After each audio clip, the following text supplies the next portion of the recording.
देखो अब जैसे सीक्वेंस में जो हमारा nth टर्म है उसका फार्मूला मैं कुछ भी लिख सकता हूँ जो मेरे मन में आए। सीक्वेंस के nth टर्म का फार्मूला मैं कुछ भी लिख सकता हूँ, है ना। सीक्वेंस के nth टर्म का फार्मूला मैं कुछ भी लिख सकता हूँ, है ना, जो मेरे मन में आए मैं लिख सकता हूँ, ठीक है। देखो जैसे मान लो ये सीक्वेंस का nth टर्म है, अब इसमें 1 रख देंगे तो फर्स्ट टर्म मिल जाएगा। देखो फर्स्ट टर्म क्या हुआ, 3 × 1² - 1, तो देखो 2 हो गया।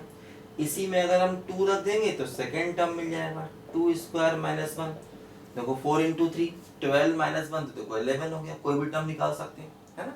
यहाँ भी देखो n की वैल्यू जो भी रखेंगे वो टर्म हमको मिल जाएगा, कोई भी टर्म रख सकते हैं, ठीक है। अब देखो, है ना, जैसे मान लो मैं आपको क्वेश्चन देता हूँ, मैंने कहा कि a1 बराबर, है ना, 2 और a2 बराबर 4 एंड an बराबर an - 1 प्लस an - 2 ऐसे दिया गया, है ना।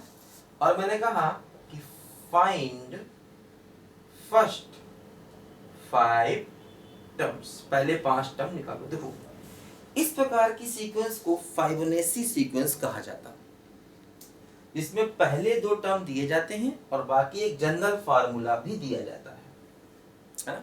फर्स्ट 2 टर्म दिए जाते हैं, बाकी जनरल फार्मूला भी देखो यहाँ पर दिया जाता है, ध्यान दो, है ना। अब देखो जैसे अब इसमें अगर हम ये जो फार्मूला होता है ये n 2 के लिए होता है, ध्यान देना। देखो फर्स्ट टर्म दे दिया, सेकंड दे दिया, an दे दिया, और फर्स्ट 5 टर्म पूछे। देखो जैसे अगर मैं n को 3 ले लूं तो a3 क्या हो गया, ये हो गया a2 + a1, है ना। a2 मालूम है 4 और ये मालूम है 2, देखो 6 हो गया।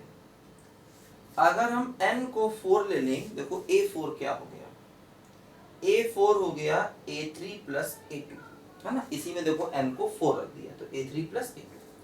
अब देखो a3 हमको मालूम है 6 और देखो a2 क्या मालूम है 4, तो देखो यहाँ पर ये 10 हो गया। इसी प्रकार अगर मैं n को 5 ले लूंगा उसी में, तो देखो n को 5 ले लूंगा तो ये हो जाएगा a4 + a3।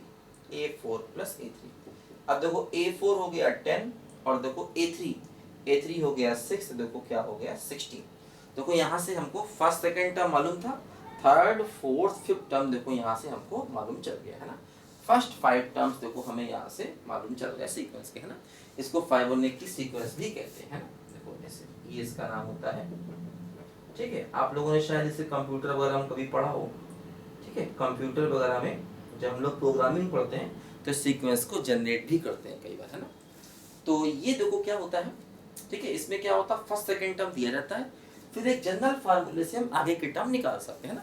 तो सीक्वेंस में जो हमारा nth टर्म है, अब देखो स्पेशली ये प्रोग्रेशंस है सारी, ये सीक्वेंस ना कह के हम इनको प्रोग्रेशन कहें क्योंकि इसमें nth टर्म मालूम है। अगर हमने nth टर्म दे दिया समझो वो प्रोग्रेशन है ना। अगर nth टर्म नहीं मालूम होता है तब प्रोग्रेशन नहीं होती है। तो यहाँ पर हम कह सकते हैं ये सारी की सारी हमारी जो है वो प्रोग्रेशंस है एक्चुअली, ठीक है। तो ये सारी की सारी हमारी प्रोग्रेशंस हैं, ठीक है। मोर करेक्टली इनको प्रोग्रेशन कह सकते हैं और सीक्वेंस भी कह सकते हैं, ठीक है। तो लिखो जरा बच्चों ध्यान से इसको।